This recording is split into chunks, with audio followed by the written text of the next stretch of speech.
So you're a beginner in the kitchen and you're trying to build your spice rack and you're wondering what are all these spices I see when I step into a supermarket. You were saying all forms and types of spices. I'm going to break it down. The truth is you do not need so much spices. With little spices on hand and some sauces, you are good to go to make any dish of your choice. My name is Tineke and I film about faith, food and lifestyle, and if this is your first time seeing me here, you're welcome. Do well to subscribe, click the notification bell so that you're notified every time I post a new video. And without wasting much of your time, let's get right into the video. So the first thing is, what are the spices that I would need to build my kitchen or my spice rack as a beginner or somebody that just wants to take cooking more seriously? Okay, I will break it down for you and what dishes some of the spices are best in, because trust me, you cannot use all all types of spices in all types of food. Some work best in certain dishes. Now the first thing I want to talk about is my pink Himalayan salt and my black pepper. I like this one. This one comes with a grinder, meaning that right, and it grinds it. I don't know if you guys can see, and it grinds it for me. Okay, same thing with your black pepper. Please buy the one that you grind. You will get what's it called now? You will get black pepper that is already in powdered form. Please don't buy it. It tastes like sand. Please don't buy it. For you to get the flavor that black pepper gives, buy the whole peppercorns that comes with a grinder. Alternatively, you can buy the peppercorns and get a grinder. Yes, you can get a peppercorn grinder. It's something like this. I think I have one there. I might maybe just put a picture on the screen for you guys. Yeah, so but alternatively, just buy the one that comes with the grinder. This one, I have had it since August last year. This is June and I'm still using it. Okay, so what do I use this tool for? I love it for seasoning my if I want to make if I want to marinate my beef, I love pink Himalayan salt. It's not sharp on the mouth, so therefore you don't get this like salty taste. It's very mild, so I love it. It's perfect for marinating your meat, your fish, both of them. Then I also love it in making if I want to make eggs, scrambled eggs, I use both of them. In short, both of them just go hand in hand. You can use them in a variety of things. If you want to make pasta sauce, perfect with fresh herbs. Like if you want to get you don't want to use seasoning, especially if you don't want to use seasoning in your food, I recommend, when I mean seasoning, like seasoning cubes, I recommend that you get pink Himalayan salt and black pepper. They work wonders. Okay, now the next thing is obviously your table salt or whatever salt that you use. This one is a no-brainer. You use it to for your stews, whatever it is, your soups, whatever, your rice, whatever. We all need salt. Okay, and I would like to say that there's a reason why they say add salt to taste. Basically, when you're cooking, salt should be the last thing that you add, if need be. Salt is not a necessity for every meal. If your food is properly seasoned, you might not need to add salt. Sometimes you might add salt in your stock, or when you're seasoning your chicken and you're boiling it, and the stock already has salt, that you don't need to add salt into the main dish because you are using the stock. Do you guys get? It's called salt to taste for a reason. Personally, I add all my seasonings, then I taste.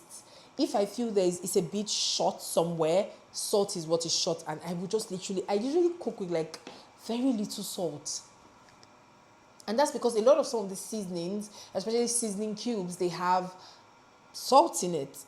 So you might not necessarily need to cook with salt. Apart from things like your rice, your yam, you're boiling those things, you may not need to use salt to cook your sauces and any of those things, okay? So salt is a no-brainer. And if you struggle with, maybe over-seasoning food, or your food is salty, remember, salt to taste.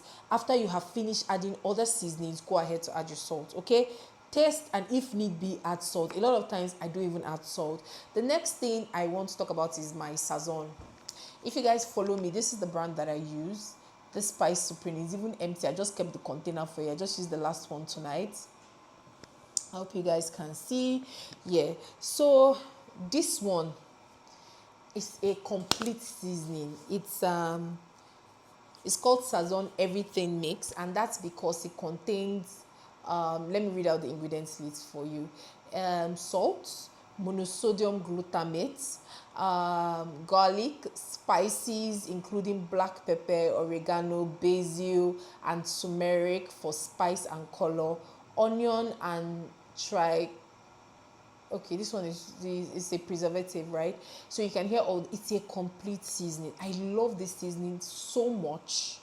And I noticed that a lot of times I cook with maybe sazon and maybe some seasoning cubes. I don't even end up adding salt because this one you can use it for anything. The only thing I don't use it for is my jollof rice. I like to get that authentic jollof rice taste, and I feel like it hampers with this. I also don't use sazon for soups, but any other thing I would use sazon. It is a complete mix.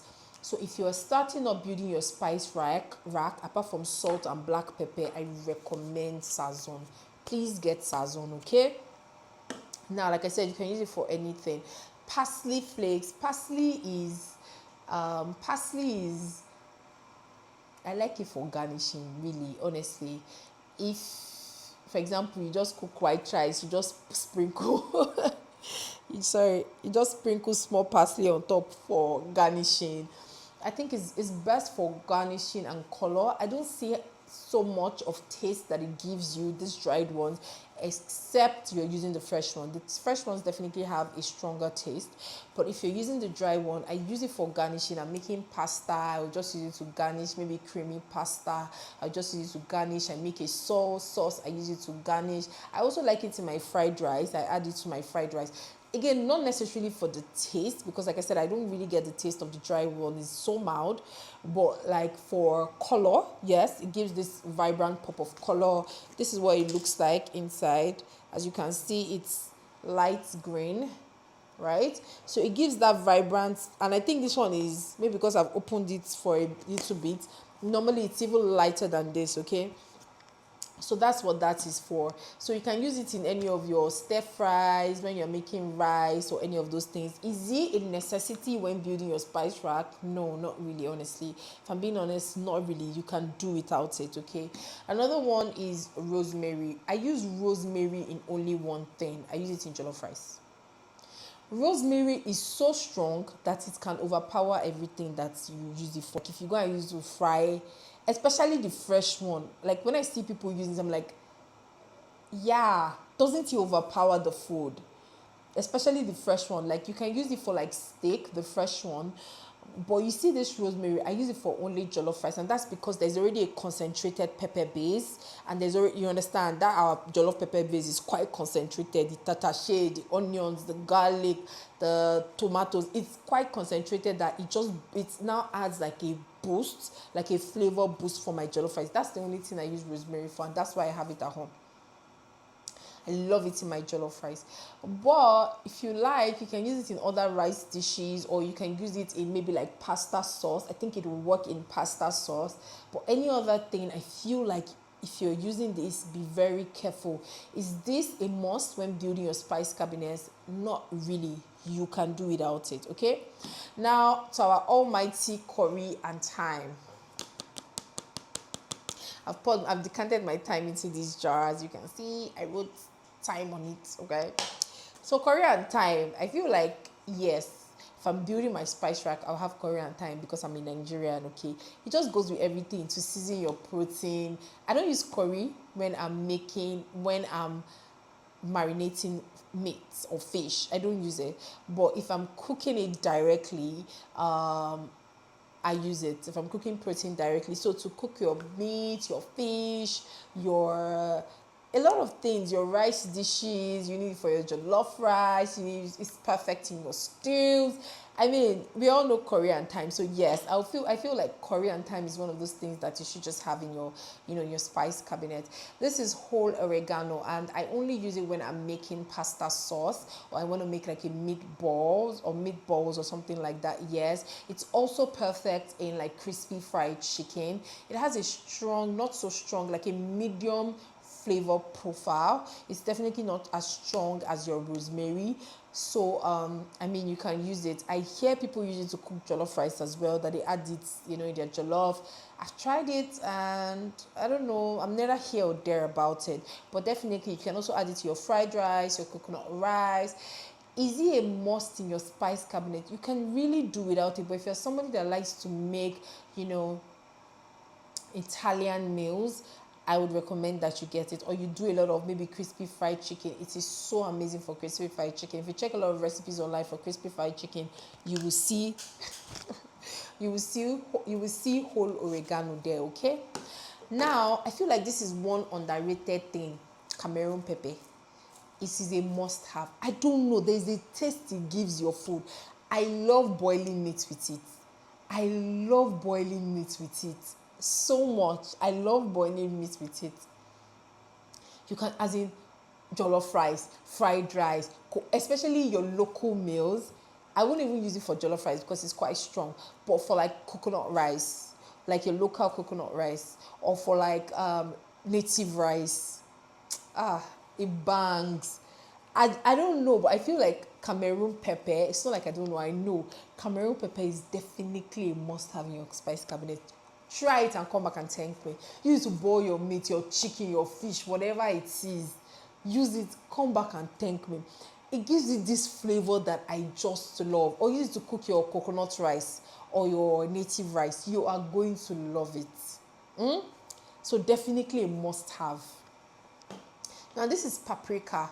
Paprika is dehydrated tatashe or dehydrated bell peppers. That's why it has this very red color.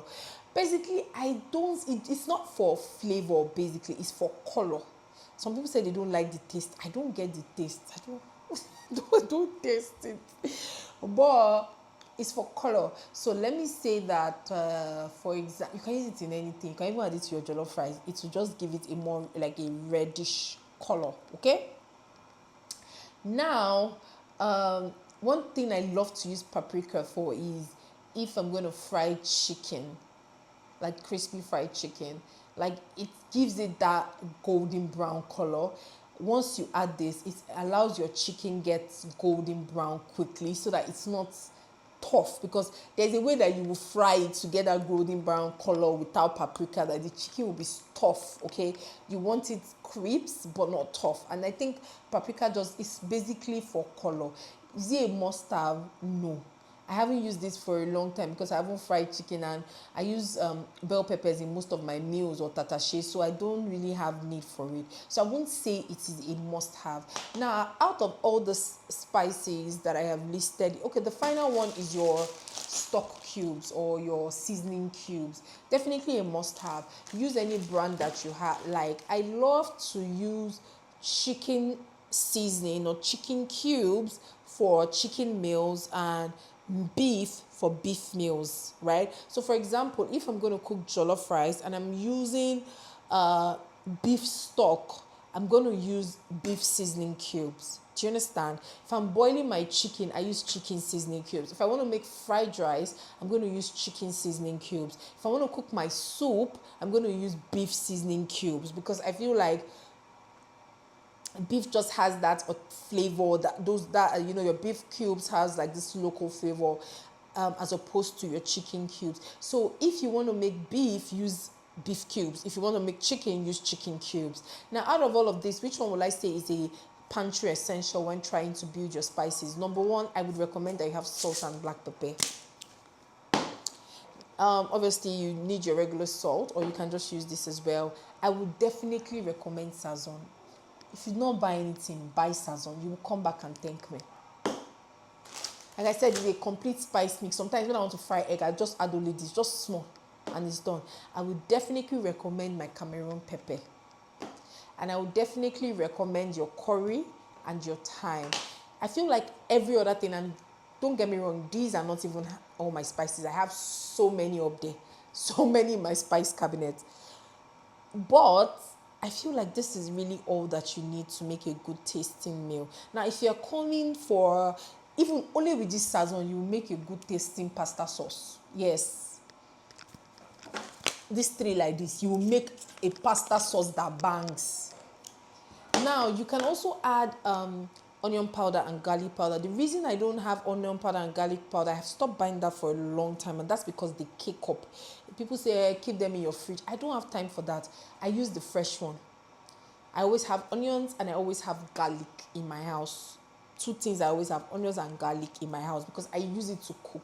So you even get the flavor that you need when you use onions and garlic than when you use the powder, okay? But if you don't feel like always chopping up onions or any of those things, by all means add onions and garlic powder here, right? Any other thing, honestly, you can buy it to build up your spice cabinet and to explore different flavor profiles. But when you're starting up, no, you don't need so much. Oh, obviously, and your seasoning cubes. Obviously, this is all you need, okay? Now, additionally, you can add parsley, you can add basil. There was a time that basil used to be my favorite spice, but sazon just came and took it away. And that's because basil is actually one of the ingredients here. Basil used to be one of my favorite spices, okay? But I stopped buying it because I realized that it's already contained here, like, so, I mean, it's just double, okay? So that's it as regards spices. Over here, I have I beg no go break. Oh. Over here, I have my sauces, okay? And don't get me wrong, there are much more sauces than these. But again, you're just starting out. You don't want to start out with too much. First things first, oyster sauce is a must. Please buy a good brand. Don't go and buy Amoisi, Amoike, Amowai, Amoiri. Just buy a good brand. There are a lot of brands that are not even named. This is the one I use. It's about 4,000 naira.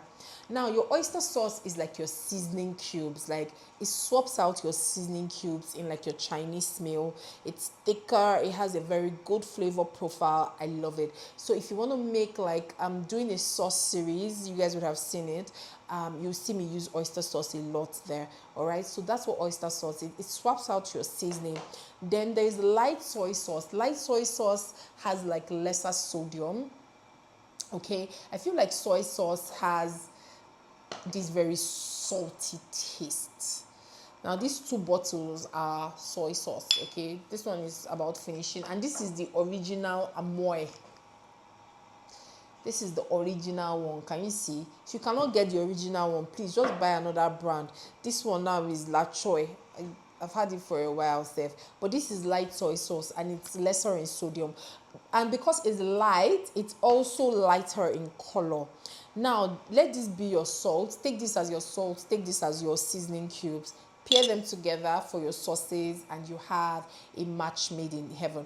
If you're trying to cut down salt, I advise you use your light soy sauce. The final thing that I would like to add here, which is not necessarily a sauce, is your sesame oil. Please, when you're making Chinese meals, it is a must.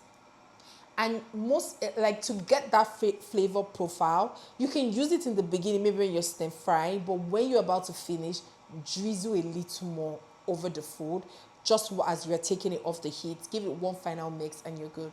It's so amazing. So you're starting up and you want to, sauces, these are the ones that I would recommend. These are the two with sesame oil. These are the two I will recommend. Now, it's now left to you to decide if you want your soy sauce to be dark or light. That's up to you for your personal preference. Sometimes I don't want it to have that dark color because this dark soy sauce, it gives the food a darker color. And, I feel like maybe I've used a lot of oyster sauce. I will just go with the light soy sauce. There are a lot of Chinese sauces there. So many.